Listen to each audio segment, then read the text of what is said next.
Buying a home here in Ontario is, well, it's incredibly exciting.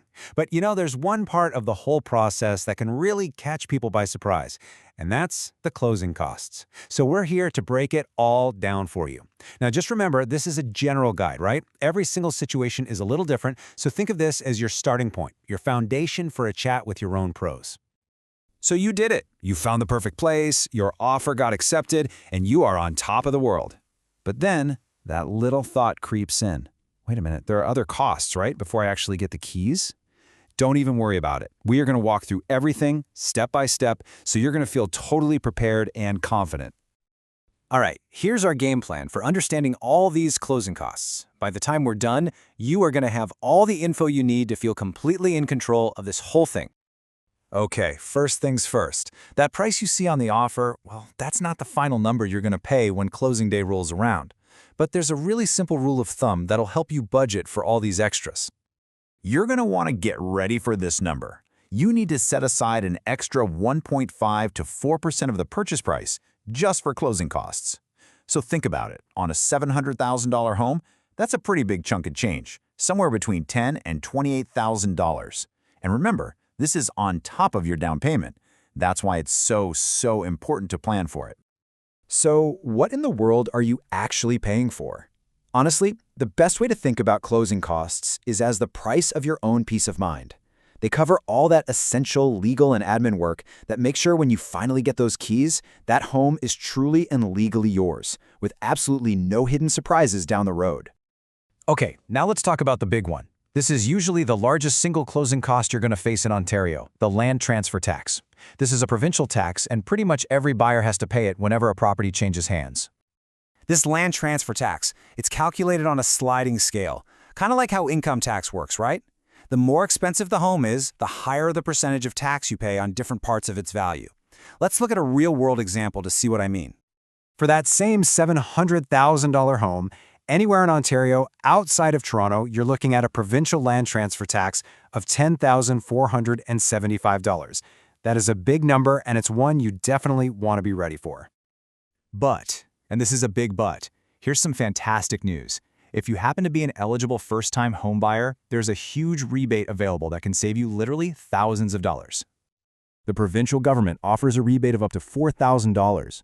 So, on a home that you buy for around $368,000, that could completely wipe out the tax. And don't worry, your lawyer will make sure you get this rebate if you qualify for it.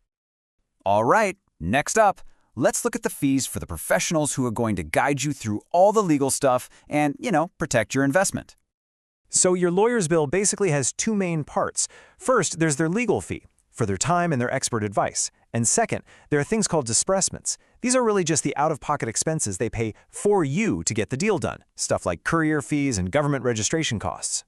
These costs cover things like, searching the property's history, its title, to make sure there are no nasty surprises.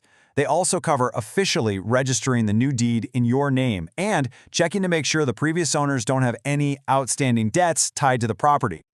Another really crucial thing your lawyer will handle is title insurance.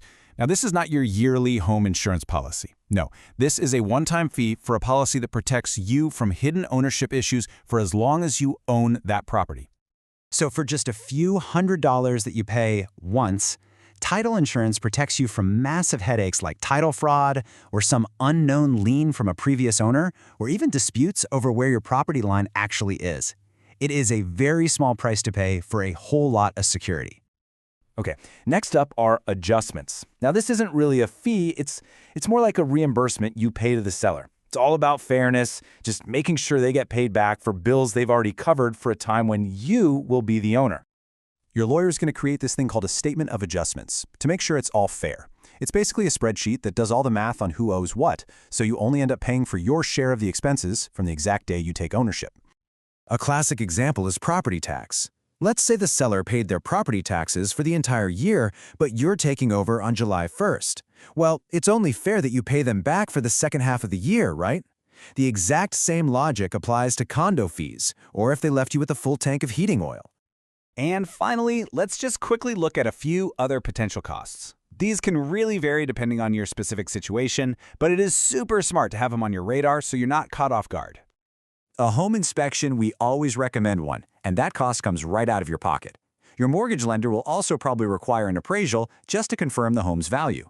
And if your down payment is less than 20%, you'll have to pay the HST on your mortgage default insurance premium on closing day. These can add up, so make sure you budget for them. So, with all of this information floating around, how do you actually prepare? How do you turn all this into a confident, stress-free action plan? Well, it really just comes down to these 3 simple steps. First, start with that rule of thumb we talked about and have 2 to 4% of the purchase price saved up and ready to go. Second, ask your lawyer for a detailed quote way ahead of time so you get a clear picture of the legal costs. And finally, work with your real estate agent to build a custom budget for that specific property you've fallen in love with. You know, by planning ahead, you can turn what seems like a really stressful process into a smooth and exciting one. Understanding these costs isn't about creating anxiety, it's about empowering you so you can take control and confidently step into your new home, totally ready for that next amazing chapter.